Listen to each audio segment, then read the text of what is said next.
بسم اللہ الرحمن الرحیم۔ اللہم صلی علی سیدنا و مولانا محمد و علی آلہ وصحبہ وبارک وسلم۔ کتاب الادب المفرد، اس کا تیسرا باب، والد کے ساتھ حسن سلوک۔ اس باب کے اندر دو روایات ہیں اور یہ دونوں روایات سیدنا ابو ہریرہ رضی اللہ عنہ سے مروی ہیں،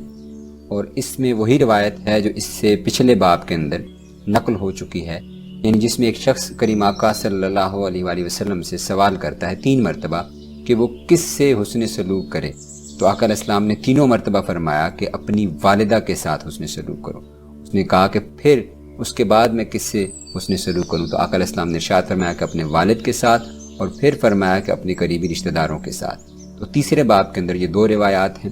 چوتھے باب کا عنوان ہے والدین کے ظلم کے باوجود ان سے حسن سلوک کرنا چاہیے۔ اس باب کے اندر ایک روایت ہے جو حضرت سیدنا عبداللہ بن عباس رضی اللہ عنہما کا فرمان ہے کہ جس مسلمان کے ماں باپ بحالت اسلام زندہ ہوں اور وہ اپنی صبح کا آغاز ان کے ساتھ حسن سلوک سے کرتا ہو،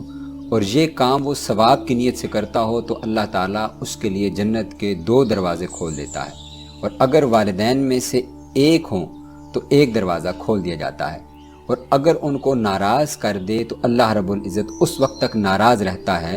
جب تک وہ اس سے راضی نہیں ہو جاتے۔ اور کسی نے کہا اگر وہ اس پر ظلم کرتے ہوں، تو سیدنا عبداللہ بن عباس رضی اللہ عنہما نے فرمایا کہ اگرچہ وہ ظلم ہی کیوں نہ کرتے ہوں۔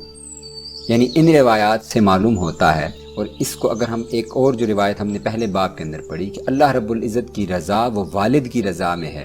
اور اللہ رب العزت کی ناراضی وہ والد کی ناراضی میں ہے۔ یعنی والدین وہ شخصیت ہیں کہ جن کا ہر حال میں احترام کرنا ہے، ان کی خدمت کرنی ہے، اور ان کے ساتھ حسن سلوک کرنا ہے۔ یعنی اگر وہ غیر مسلم ہیں تب بھی، اگر وہ ظلم کرتے ہوں تب بھی، تو حکم یہی ہے کہ والدین کے ساتھ ہر حال کے اندر حسن سلوک کرنا ہے۔ ہاں، ایک کام والدین کا اور ایک حکم جو نہیں مانا جا سکتا وہ صرف وہ ہے کہ اگر وہ انسان کو کسی غیر شرعی کام کا حکم دیں، یعنی وہ کام جو اللہ اور اس کے رسول کے فرمان کے منافی ہو، مخالف ہو، تو اس کام کو نہ کرنے کا حکم ہے۔ اس کے علاوہ ہر حال میں والدین کے